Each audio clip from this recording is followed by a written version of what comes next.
अल्फाज की दुनिया के दोस्तों, मैं ममता तिवारी, एक कवि, लेखक, समाज सेवी, व्याख्याता, यूट्यूबर, इंस्टा पे 13-14 किताबों के साथ एक डायरी, 2 आलेखों का संग्रह लिए एक माँ, एक हमसफ़र, दोस्त, मददगार, बाहें फैलाकर अपनी दुनिया में आपका स्वागत करते रोज़ पूछती हूँ, और क्या कह रही है ज़िंदगी।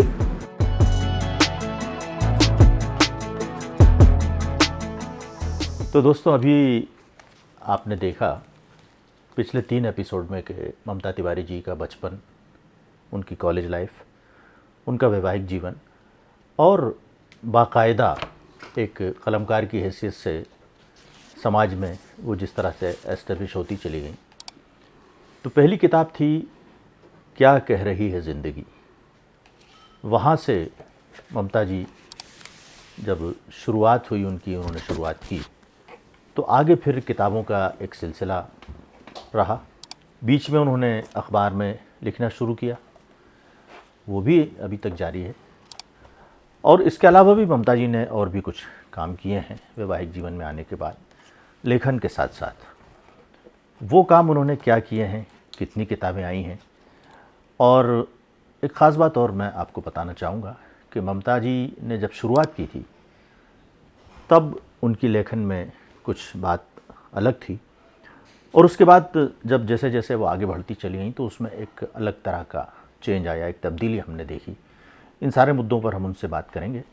तो ममता जी, सबसे पहले तो आप हमें ये बताइए, बल्कि मैं आपको बधाई देता हूँ कि आपने अपना जो सफ़र 2010 से शुरू किया, तो आज 2024 तक वो सफ़र जारी है, निरंतर जारी है, और कई किताबें इस बीच में आपकी सामने आई हैं। वो किताबें कौन सी हैं?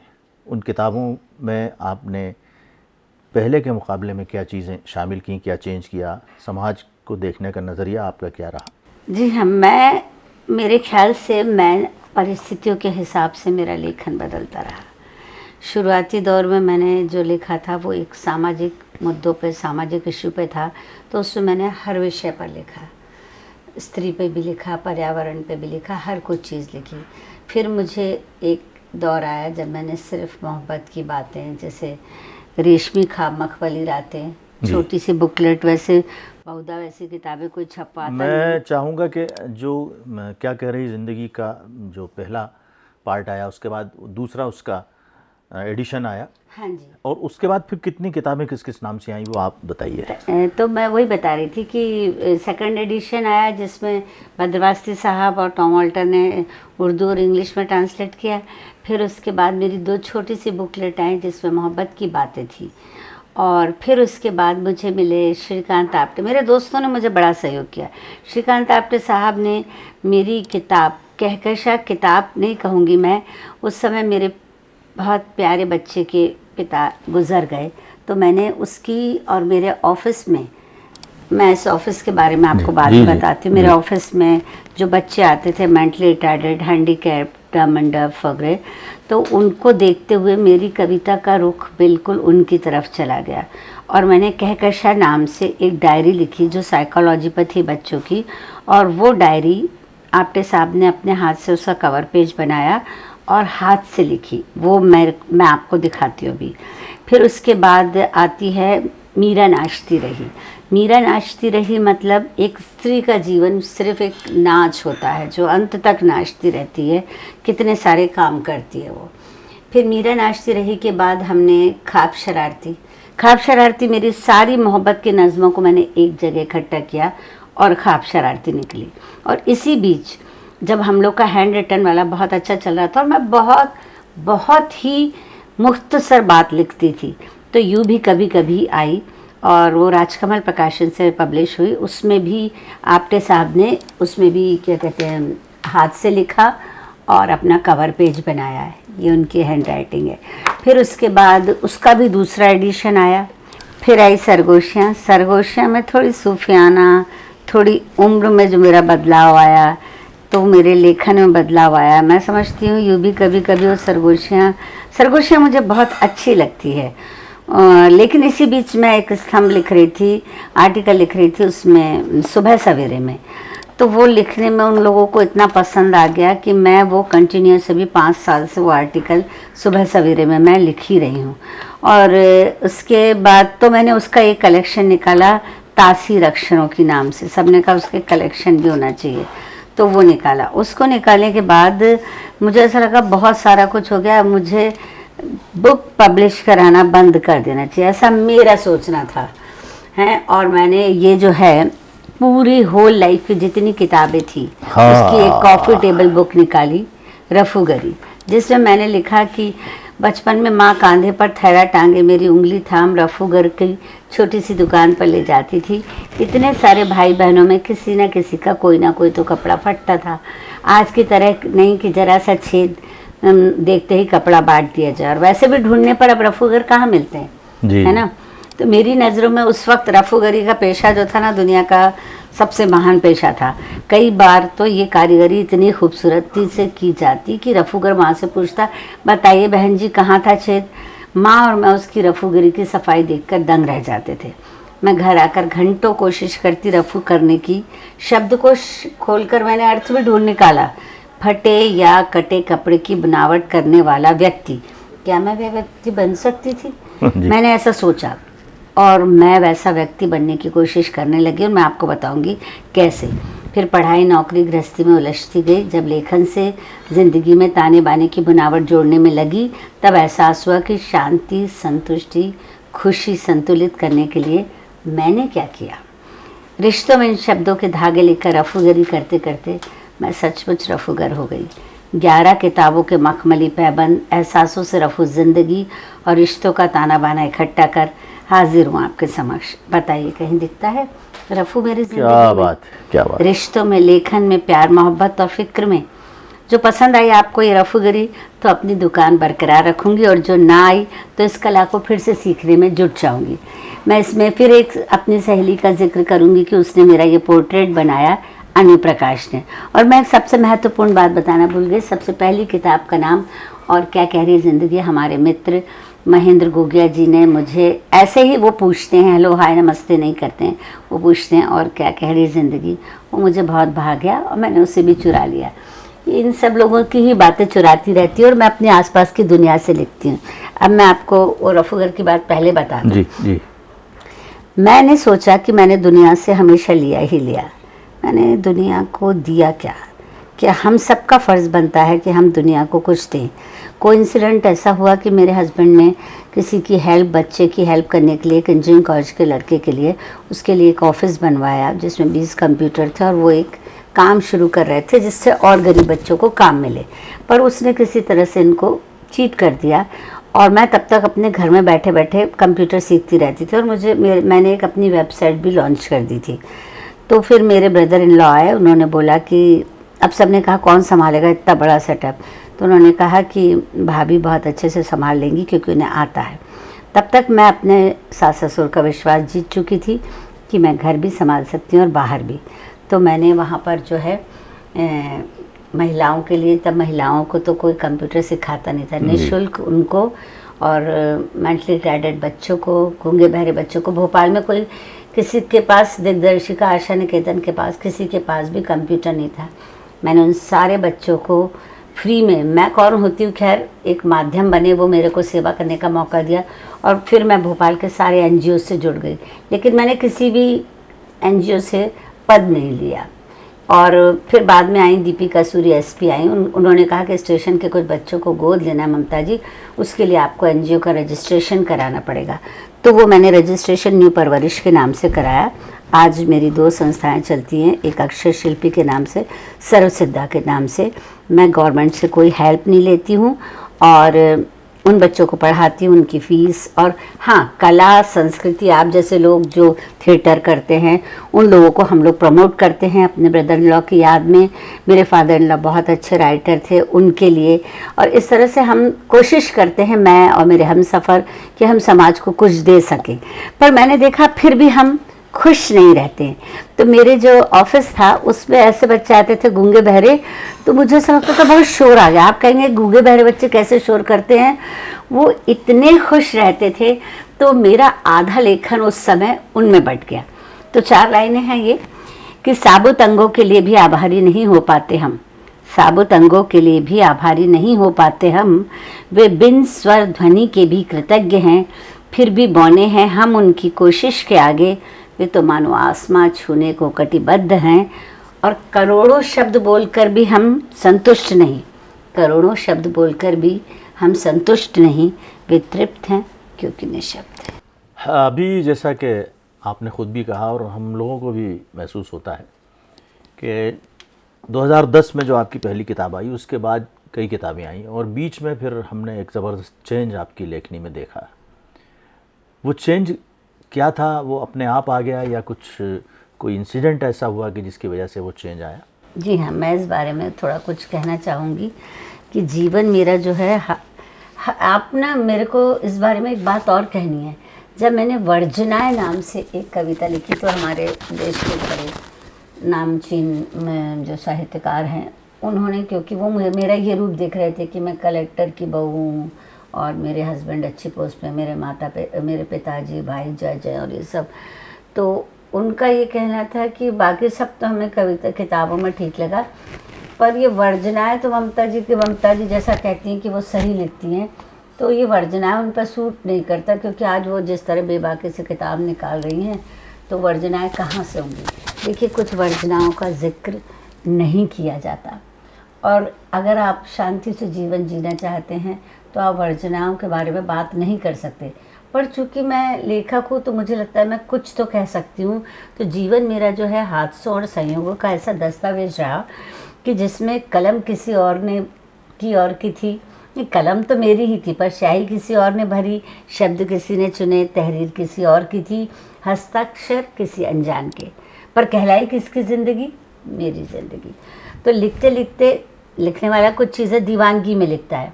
कच्ची मिट्टी से मैंने मोहब्बत की दीवार तैयार की, अचानक बारिश से भरभरा के ढह गई।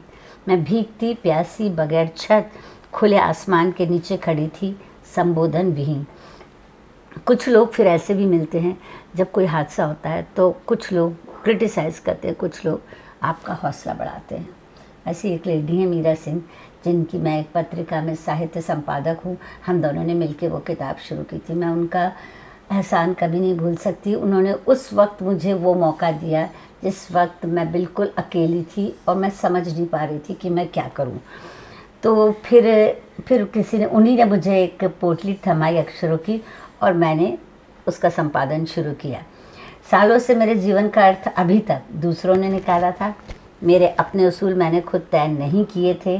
मैंने फिर से हिम्मत जुटाई, फिर बसंत ऋतु आई, फिर हरियाली छाई, और अब की बार मैंने अक्षरों से एक नई दीवार बनाई। और उसके बाद मेरी किताबें आईं, सरगोशियाँ, और फिर दूसरा वो आया संस्करण उसका, उसके नाम से, ये एक तो नीली डायरी आई जो मैंने महिलाओं पे फिर से लिखी, और दूसरा बात निकली तो दूर तलक जाएगी, वो फिर आलेख की थी। महेंद्र गगन जी का धन्यवाद दूंगी जो अब नहीं रहे। उनसे पहली किताब मेरी उनके उसमें से निकली थी, और वो जानते थे मेरे बारे में, लोग जानते हैं कि मैं किस व्यक्ति के बारे में अच्छे से बात कर सकती हूँ। जैसे अभी फिर ये वाली जब बात हो गई कि फिर मैंने वो व्यक्तित्व पे लिखना शुरू किया, क्योंकि मुझे लोगों से, अच्छे बड़े लोगों से मिलना, जैसे अचला नागर से मेरी मुलाकात हुई, चित्रा मुदगल जी से बात हुई, उर्मिला गर्ग, उर्मिला शिरीष, मृदला गर्ग, और भी मतलब बहुत लोगों से मुलाकात हुई। तो मेरा जीवन में मैं उन सब के बारे में इतना पढ़ चुकी थी कि मैंने फिर लिखना इन शख्सियत पे भी शुरू किया। मैं मॉरिशस गई विश्व हिंदी सम्मेलन में, तो थोड़ा सा दिमाग और खुला, लोगों से मिला, माहौल देखा, सब किया। हालांकि मेरा इरादा अभी भी किसी बाहरी दुनिया में बहुत निकलने का नहीं होता। तो मेरे बेटे ने एक परिवर्तन फिर ये लाया। अब की बार मेरे जो परिवर्तन आया वो आया कि मेरे को यूट्यूब और इंस्टाग्राम, योगेश और संदीप, अचानक से मुझे, ये दो टेलीविज़न में काम करते थे दोनों बच्चे, और मुझे मिले और उन्होंने कहा मैडम आपको कभी वीडियो का काम हो तो बताइएगा। और मुझे वो लोग याद रह गए थे। तो मेरे बेटे ने कहा आप यूट्यूब पर बना के डालना शुरू कीजिए, और मैंने खुद से सीखा और 2-3 साल तक मैं खुद बना कर डालती रही। पर अब मेरे साथ ये हो रहा था कि मैं लिखूं भी खुद, शूट भी करूं, एडिट भी करूं, और कोइंसिडेंटली ये दोनों मेरे साथ आए और अब हम लोगों ने मिल के यूट्यूब, इंस्टा, शॉर्ट्स, इन सब पे काम करना शुरू किया। क्योंकि मेरे दोस्त जो हैं मोस्टली डॉक्टर और ये सब हैं, तो उन सब का आग्रह था कि हम लोग जो है पढ़ नहीं पाते एकदम से हिंदी पढ़ने वाले बहुत कम रह गए, तो बजाय किताबों के अगर आप हमें रिकॉर्डिंग में दें तो हम अपनी गाड़ी में चलते चलते सुनेंगे। मैंने रिकॉर्डिंग शुरू कर दी, लोगों ने सुनना शुरू कर दिया। फिर मेरे बड़े बेटे ने कहा कि आपके पास एक वो होना चाहिए, एक यूथ के लिए भी कुछ होना चाहिए, लेकिन यूथ आपकी बड़ी बड़ी बातें नहीं सुनेगा, 2-2, 3-3 शब्द लाइन की सुनेगा।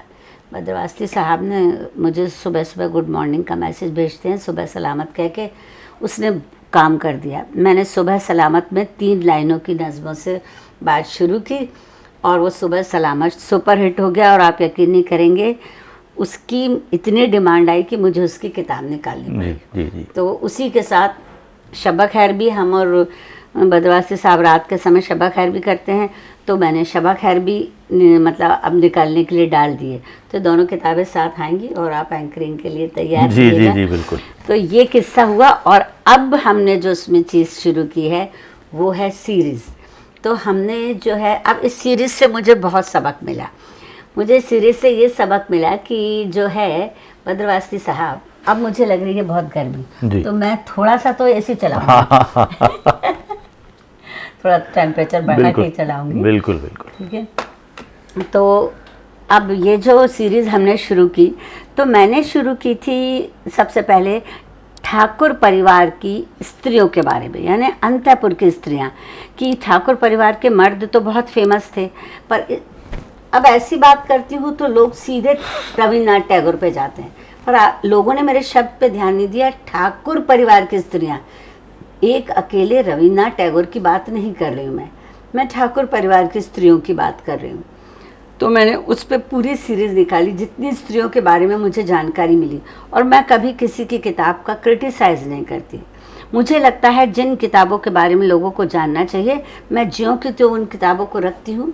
मुझे एक तो आप लोगों से ये भी कहना है, आप भी जजमेंटल मत होइए, क्योंकि कोई भी इतिहास भी होगा या माइथोलॉजिकल होगा, सब में थोड़ा थोड़ा फिक्शन होता है। तो आप, ये मैंने नहीं लिखा, मैंने अभी भी सबसे कहना चाहती हूँ, 90% मेरे पास तारीफ़ें ही तारीफ़ें आई। 10% लोगों ने मुझे बहुत गालियाँ दी, बहुत। बद्रवास्ती साहब आप यकीन नहीं करेंगे कि उनका कहना है कि आपके पास काम नहीं है क्या, गड़े मुर्दे उखाड़ रहे हो, ये करिए वो करिए। मैंने उनसे ये कहा, ये एक जानकारी है, ये एक किताब है, मैंने, और लेखक ने छापी है, मैंने उसको पढ़ के सुना दिया, उसका इंसिडेंट बता दिया। ये मैंने नहीं कहा और ना मैंने कोई जजमेंट दिया। तो वो लेकिन उसके कारण मुझे बहुत पब्लिसिटी मिली। उसके बाद अभी सेकंड सीरीज़ निकाली है मैंने अमृता प्रीतम पर, कि उनके 5 एपिसोड आएंगे। अब आपने इतने महान 2 व्यक्तियों के बाद, महान 2 सीरीज़ के बाद मुझे लेकर आ गए। ये इन लोग, आप लोगों ने जो तय किया है, पता नहीं है कितना सफल होता है, ये तो मैं नहीं जानती। मैं तो अभी खुद की तलाश में हूँ। क्या बात है। तो दोस्तों, अभी आपने देखा कि ममता जी ने बहुत विस्तार के साथ, बहुत तफसील के साथ अपने जीवन के बारे में तमाम बातें हमको बताई हैं। और मैं समझता हूँ कि इतना लंबा सफ़र तय करने के बाद, इस तमाम सफ़र के दौरान बहुत सारी ऐसी बातें हैं जो बाकी रह गई हैं और जिनको ममता जी को अभी हमको और बताना है। एक चीज़ और मैं उनसे पूछना चाहूँगा कि इतना आपने जो कुछ लिखा है, पढ़ा है, जो अनुभव हासिल किया है, तो कुछ ऐसा भी बाकी है जो कि अभी और करना चाहती हैं, या कुछ करना बाकी है, कुछ तमन्ना है कुछ? देखिए बद्रवास्ती साहब, आप मुझे बहुत अच्छे से जानते हैं, मैंने कोई भी चीज़ करने के लिए नहीं की, चीज़ें होती गई। हमने सोचा था जब 2010 में किताब निकली थी कि आज हम इस मुकाम पर होंगे, जी, है ना। जी। तो मैं देखती हूँ, अब मैंने अपने कश्ती को जो है समय की धार में, बहाव में छोड़ दिया है। क्या बात। और मैं देख रही हूँ मेरी कश्ती इतनी भी बुरी जगहों पे नहीं जा रही कि लोग मतलब मना कर दें सुनने से या पढ़ने से। जब तक लोग दिलचस्पी लेंगे जी, मैं वो करूँगी। और दूसरी चीज़ है, ये ही केवल नहीं है, अब जो मैं आर्टिकल लिखती हूँ उन आर्टिकल में करंट अफेयर्स भेजती हूँ, जैसे मैंने मणिपुर पर जी। या अभी रेप का जो हुआ उस पर, और इस तरह के मेरे एक हफ्ते में एक करंट अफेयर्स पर मेरी प्रतिक्रिया होती है, और मेरी प्रतिक्रिया तुरंत होती है, जी। इमीडिएट होती है। ये मेरी बचपन की आदत है। तब मैं थोड़ी एरोगेंट थी, तो मैं एकदम तमा के लिखती थी। अब मैं उस चीज़ को पढ़ती हूँ, दुखी होती हूँ। जैसे घूंघट प्रथा, कोई पिक्चर अच्छी आती है तो दर्शकों को बताती हूँ कि उस पिक्चर को देखना चाहिए क्योंकि उसमें ये है। कई जैसे सैम बहादुर आई थी, वो उस पर लिखा, तो जैसे हमारे बच्चे उतना सैम बहादुर के बारे में नहीं जानते थे, तो उनको नॉलेज हुई। कितनी चीज़ें ऐसी हैं जो लोगों को पता होनी चाहिए। तो मेरी कोशिश ये रहती है कि मैं करंट अफेयर्स पे बहुत चीज़ें करूं।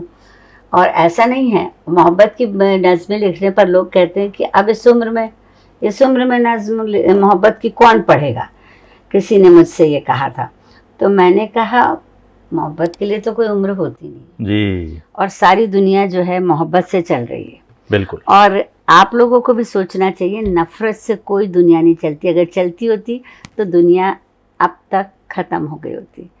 तो मैं जाते जाते चाहूँगी कि मैं बताऊँ कि मैं हूँ कौन, और आगे क्या।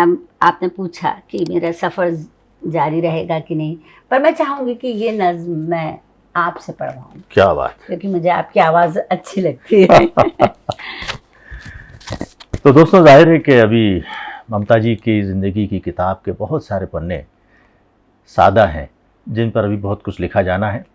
और आइंदा जितने भी एपिसोड हम इसके बाद देखेंगे, आपसे बात करेंगे, आपसे मुखातिब होंगे, उसमें ममता जी की जो बातें हैं उनसे, वो बहुत सारी बातें हमसे शेयर करने के लिए तैयार हैं। आगे उनके क्या इरादे हैं, क्या करना चाहती हैं, क्या होना चाहिए उनकी नज़र में, वो तमाम बातें हम सुनेंगे। फ़िलहाल मैं आपसे इजाज़त लेने से पहले उनकी एक नज़्म उनके कहने पर आपके सामने ज़रूर पढ़ना चाहूँगा। इसका उन्वान है, कौन हूँ मैं, अनल बहर हूँ, अनल हक हूँ, अनवर हूँ, भीड़ में रहकर भी सबसे बेखबर हूँ, छूती हूँ जज्बात सबके, खुद बेअसर हूँ, रहते हैं सब इस दिल में, खुद बेघर हूँ, चाहत नहीं किसी की, फिर क्यों बेसबर हूँ, देती नहीं ये दिल किसी को, फिर भी दिलबर हूँ, बन गई हूँ यकलख्त मंजिल मगर, गौर से देखो लोगों, मैं बस एक सफ़र हूँ। तो दोस्तों, ममता जी का ये सफ़र यहीं ख़त्म नहीं हो रहा, बल्कि निरंतर आगे चलेगा, मुसलसल आगे बढ़ेगा। और उस सफ़र में कितने पड़ाव आएंगे, कितने उतार चढ़ाव आएंगे, कितने खट्टे मीठे अनुभव हमको सुनने को मिलेंगे। तो इंतज़ार कीजिए अगले एपिसोड तक। उस वक्त तक हम आपसे इजाज़त चाहते हैं।